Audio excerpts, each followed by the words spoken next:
Hey, welcome back to Rachel's Kitchen. Today I'm going to show you my wow recipe, the one that everybody asks me for, and believe it or not, something that's actually good for your mental health. So come along with me. I'm going to show you a super simple, super easy recipe. You can get it in the oven within 10 minutes, and you are going to have the most decadent, fudgy, gooey, chocolatey brownies that aren't only just good for your soul, they're good for your brain health. So let's talk about it. First thing to know is I use a mix. I don't melt chocolate. I'm not trying to find that good cocoa. I get a mix. You can use Duncan Hines.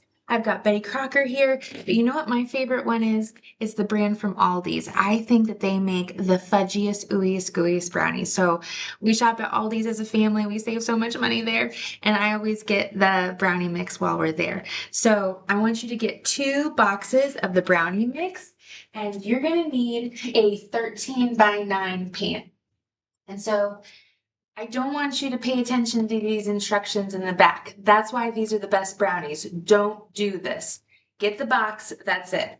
So what we're going to do is get these opened up so that they're ready.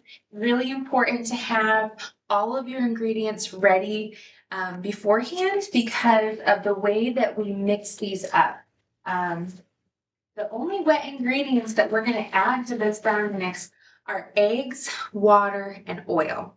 And the thing is, the oil and the water want to separate. We need to get them combined as quickly as we can and dump this brownie mix in so the batter doesn't split. So I'm going to show you how to do that.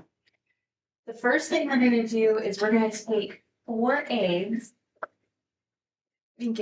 Sometimes it's nice to have an extra little dish to put your eggshells in. So we're going to crack 4 eggs, and we're going to do this part first. I don't know if you know, but the brownie was actually invented in the late 1800s in a really fancy resort. Ooh, got a little bit of eggshell. In a really fancy resort in Chicago. And the story goes that there's this socialite that she was looking for a decadent dessert to put in the lunch boxes for the women who came for their monthly luncheons that they had. And so she requested from the pastry chef at the time at that restaurant if he could make something that wasn't requiring a fork, but a little bit fancier than a biscuit or a cookie. And the brownie was born. So once you get these mixed up really good, we're going to go ahead and add 2 or 4 eggs. We're going to add 4 tablespoons of water.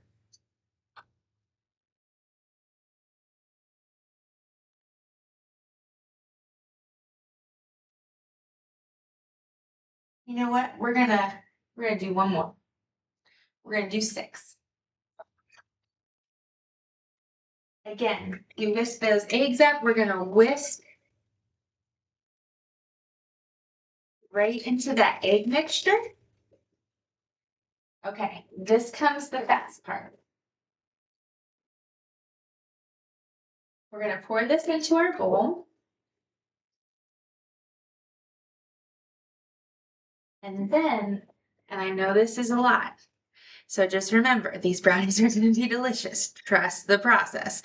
But we're actually going to add a whole cup of the vegetable oil to the mix. So just hold on, bear with me. We're going to do that. I like to use Pyrex clear glass measuring dishes because you can use them for everything. You can mix in them, you can measure with them. They're perfect for baking. So I'm going to throw that in. Okay, so I wish I had a camera to be able to show you my food right now. The yolk and the egg, or the yolk from the egg and the oil, they have split. So I am going to whisk these together as quickly as I can and then pour the batter in because we don't want it to split before the batter comes into it. Yep, make sure that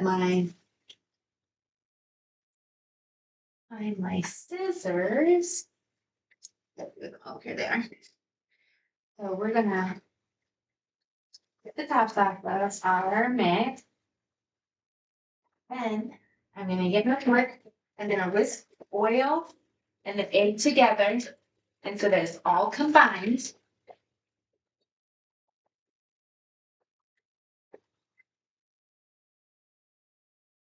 And then I'm gonna pour my mix in.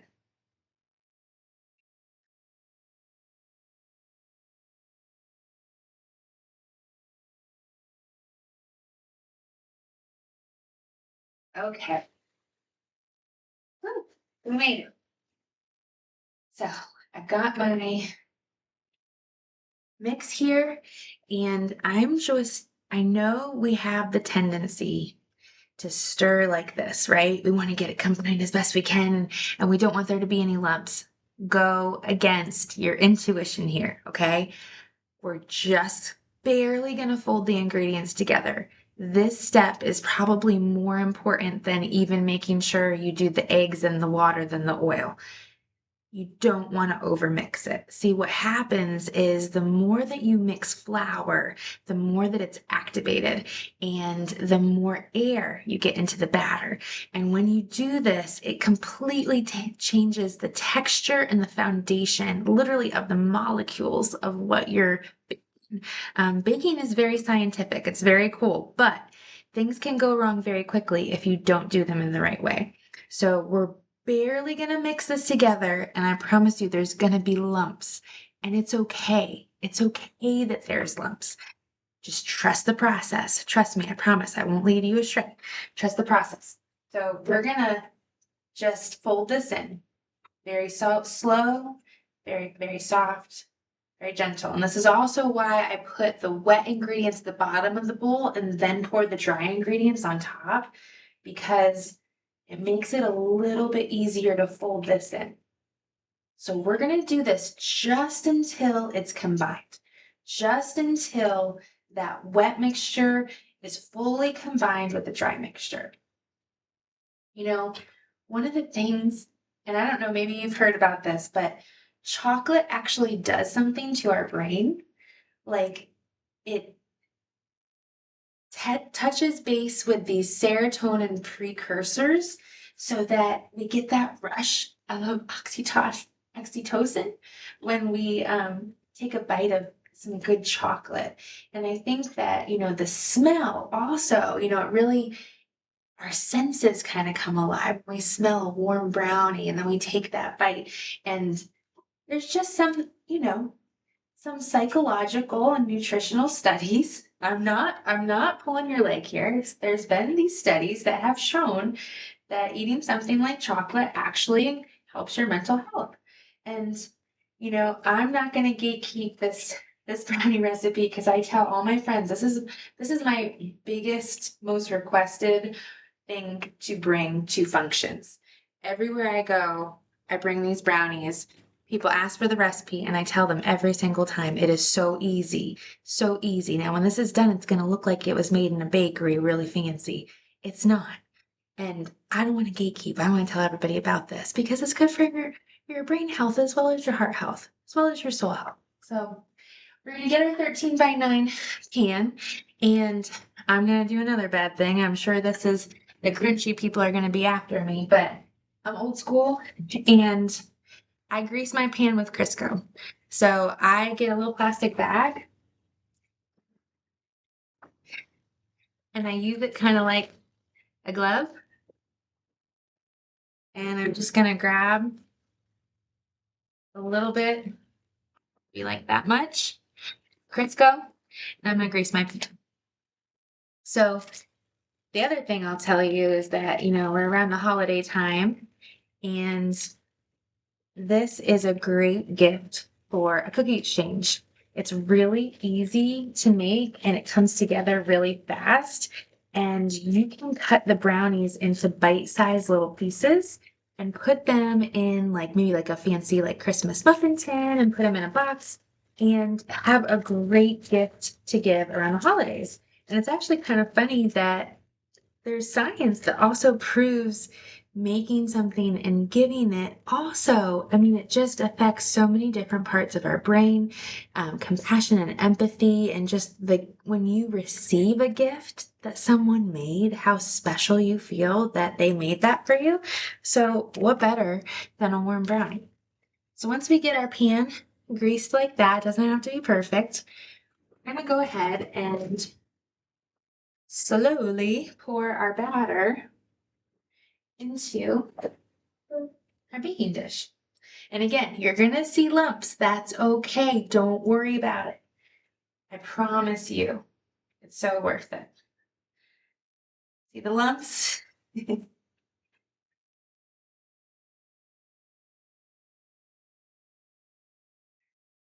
Just like that.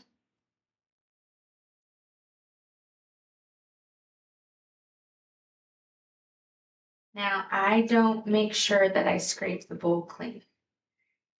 I'm not here to give any advice, but I think a little bit of the best part is licking the spoon. All right, so we've got our batter in. It's lumpy. We're just gonna kind of shake it around a little bit, make sure it gets up to all the corners. Just like that.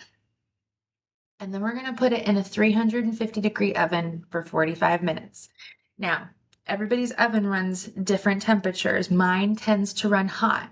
So your brownies might want a little bit longer. And this is what I'm gonna tell you. You wanna take your brownies out when you put a toothpick in and pieces of brownie come out with your toothpick.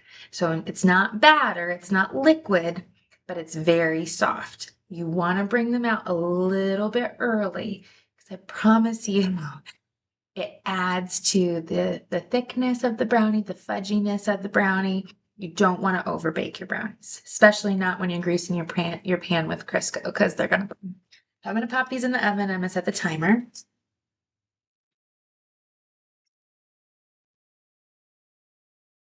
We're gonna do 45 minutes. And so, it's easy to clean up at the end of the day, but I want to show you one of the best ways that I have found to cut the brownies. So we have our brownies that I made earlier, and a lot of people are gonna go for maybe a knife like this, or maybe a utensil like this, like a spatula. And when you do this, the brownie's gonna crumble around it because it is so dense, it's so fudgy. So the best thing that I found, you're never gonna believe it, the best thing I found to cut these brownies is one of those disposable plastic knives. So I'm gonna show you.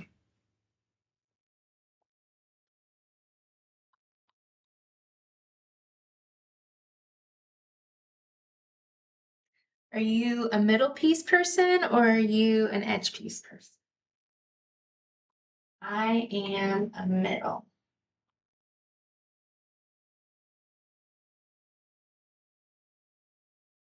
Can you see that? See how, oops, dropped some. Can you see how thick it is? Oh my gosh, so good, so fudgy. I promise you, this is gonna taste so good. You're gonna be able to share it with all your friends. It's so easy, it's so cheap, it's so simple. People are gonna be asking you for this recipe, but on top of that, you're gonna feel better from eating these brownies, I promise. So I just want to wish you all a Merry Christmas. Happy getting to the end of the semester. I hope that maybe you buy these brownies, make these soon, and they'll help you get through whatever finals you have left. But thank you for listening to my presentation, and I hope you all have a great rest of your year.